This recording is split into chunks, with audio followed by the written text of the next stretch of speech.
तो आइए अब बात करते हैं आगे पीएलसी के बारे में। पीएलसी की ज़रूरत क्यों हुई? क्योंकि इनिशियली जो ऑटोमेशन किया जाता था उसमें तो पीएलसी का यूज नहीं किया जाता था। क्योंकि जो इंडस्ट्री है वो तो बहुत पुरानी है ना, कोई ऐसा तो नहीं है कि इंडस्ट्री अभी डेवलप हुई है। आप देखोगे, चार्ली चैपलिन की कुछ मूवीज देखोगे तो उसमें एक मूवी है मॉडर्न टाइम्स। उसमें बहुत बड़ी बड़ी मशीनरी दिखाई गई है। वो शायद 1925 की मूवी है। तो वहाँ भी आप ऑटोमेशन देख सकते हैं। तो उस टाइम जो ऑटोमेशन होता था वो होता था मैकेनाइजेशन। मैकेनाइजेशन में क्या होता था, जो बड़े बड़े गियर होते थे उनको यूज करके जो मशीनरी की स्पीड है उसको कम ज़्यादा किया जाता था। इसके अलावा जो पैनल रहता है, इलेक्ट्रिकल पैनल, उसमें ऑटोमेशन या किसी लॉजिक को डेवलप करने के लिए रिले का यूज करते थे, काउंटर्स का यूज करते थे। और रिले, काउंटर्स एंड टाइमर, ये तीन मेन डिवाइसेस होती हैं जिनकी हेल्प से आप ऑटोमेशन कर सकते हो विदाउट पीएलसी। लेकिन प्रॉब्लम क्या आती है, जब हमारा ऑटोमेशन रिले से हो सकता है, टाइमर से हो सकता है, काउंटर से यूज करके हो सकता है, तो पीएलसी की जरूरत क्यों हुई? मैं आपको बताता हूँ कि पीएलसी की जरूरत क्यों हुई। हमारा ऑटोमेशन पहले जब रिले, टाइमर और काउंटर से होता था तो उस केस में हमारे जो लॉजिक बनाए जाते थे वो वायरिंग यूज करके बनाए जाते थे। जो लॉजिक बनाया जा रहा है उसमें वायरिंग यूज की जा रही है। तो छोटे से लॉजिक के लिए वायरिंग बहुत ज़्यादा कॉम्प्लेक्स हो जाती थी। तो अभी भी आप जैसे देखते होगे, स्टार डेल्टा स्टार्टर का लॉजिक देखते हुए कहीं, तो अगर आपको पहले से पता है कि किस तरह से स्टार डेल्टा लॉजिक बनाया जाता है या स्टार्टर बनाया जाता है वायरिंग में, तो उसकी कंट्रोल वायरिंग जब देखोगे तो आपको समझ में नहीं आएगी अगर आपको पहले से उसका आइडिया नहीं है तो। और अगर आपसे बोल दिया जाए किसी स्टार डेल्टा स्टार्टर में और आपको कुछ नहीं आता है कि इसमें कुछ चेंजेस करने हैं वो करके दिखाओ, तो आपके लिए बहुत ज़्यादा टफ हो जाएगा ये काम। मेरे कहने का मतलब ये है, जो लॉजिक, टाइमर, काउंटर और रिले यूज करके बनाए जाते थे वो बहुत कॉम्प्लेक्स होते थे। छोटे से लॉजिक के लिए बड़े बड़े पैनल होते थे। उसमें भी अगर पैनल में या किसी सर्किट में कोई प्रॉब्लम आ गई तो उसका सॉल्यूशन ढूंढने में सप्ताह बीत जाते थे। ठीक है ना।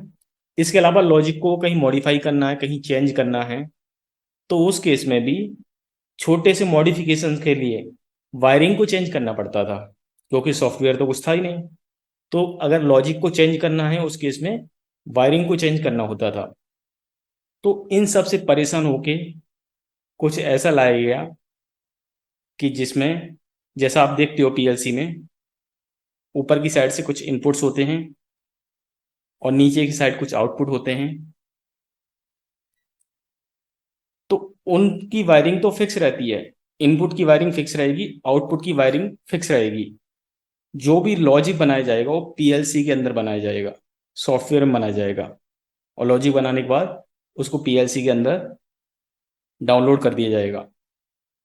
अगर लॉजिक को मॉडिफाई करना है उस केस में भी जो नया लॉजिक लिखा जाएगा या फिर मॉडिफिकेशन होगा वो पीएलसी के अंदर होगा, सॉफ्टवेयर में।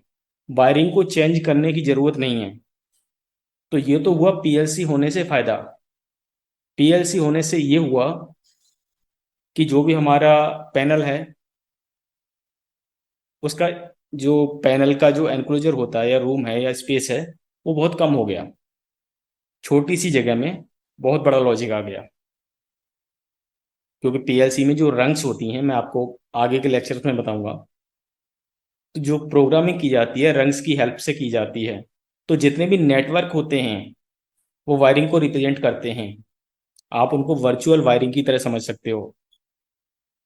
तो इस तरह से कहने का मतलब ये है कि पीएलसी यूज करने से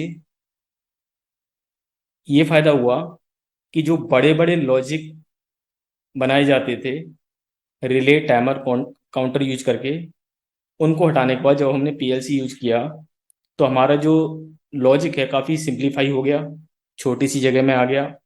और लॉजिक का मॉडिफिकेशन इजी हो गया, ट्रबल शूटिंग इजी हो गई।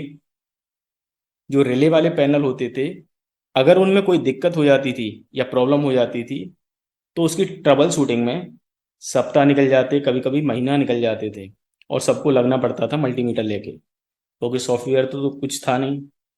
लेकिन अगर पीएलसी से कोई लॉजिक रन हो रहा है, अगर मशीन में या सिस्टम में कोई फॉल्ट आता है, तो उस केस में आप पीएलसी को ऑनलाइन लोगे, उसके लॉजिक को टेस्ट करोगे कि पर्टिकुलर आउटपुट क्यों ऑन नहीं हो रहा है। तो जो इनपुट हैं कंडीशंस, उनको चेक कर सकते हो कौन सा इनपुट आ रहा है नहीं आ रहा है। इसके अलावा जो इंटरलॉकिंग आपने यूज की हुई है उसको चेक कर सकते हो। इसके अलावा जो हमारी पीएलसी होती है उसमें सॉफ्टवेयर में ही टाइमर भी होते हैं, काउंटर्स भी होते हैं। ये सारे के सारे फंक्शंस हैं पीएलसी के अंदर सॉफ्टवेयर में अवेलेबल हैं। जबकि इससे पहले मैंने बताया, पीएलसी से पहले जो टाइमर होता था, काउंटर होता था, ये सब हार्डवेयर में होते थे। लेकिन पीएलसी के बाद ये सारे की सारी चीज़ें पीएलसी के अंदर सॉफ्टवेयर में होने लगी।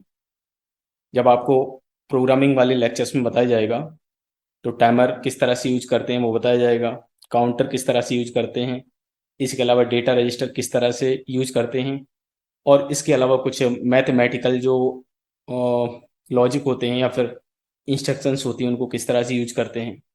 तो बहुत सारे पीएलसी के अंदर इंस्ट्रक्शंस हैं, उनकी हेल्प से लॉजिक बनाए जाते हैं। आने वाले लेक्चर्स में हम डिस्कस करेंगे। तो अभी के लिए इतना ही, आगे के लिए देखते हैं अगले वाले लेक्चर में। अगर आप में से कुछ इंजीनियर्स ऐसे हैं जो अपने स्किल्स को डेवलप करना चाहते हैं, पीएलसी प्रोग्रामिंग सीखना चाहते हैं, एचएमआई सीखना चाहते हैं, स्काडा सीखना चाहते हैं, या फिर इंडस्ट्रियल ऑटोमेशन कोर्स करना चाहते हैं, लेकिन उनके सामने एक प्रॉब्लम है, उनकी जॉब 9 to 6, उसकी वजह से वो कहीं ट्रेनिंग के लिए नहीं जा पाते, तो ऐसे स्टूडेंट्स के लिए हम एक सॉल्यूशन लेके आए हैं जिसमें आपको ऑनलाइन ट्रेनिंग प्रोवाइड की जाएगी, और ट्रेनिंग की जो टाइमिंग रहेगी वो फ्लेक्सिबल रहेगी। आप वीकडेज में या फिर वीकेंड्स में ट्रेनिंग कर सकते हैं, और जो कोर्स की फ़ीस है बहुत ही अफोर्डेबल है, तो आप इजीली पे कर सकते हो।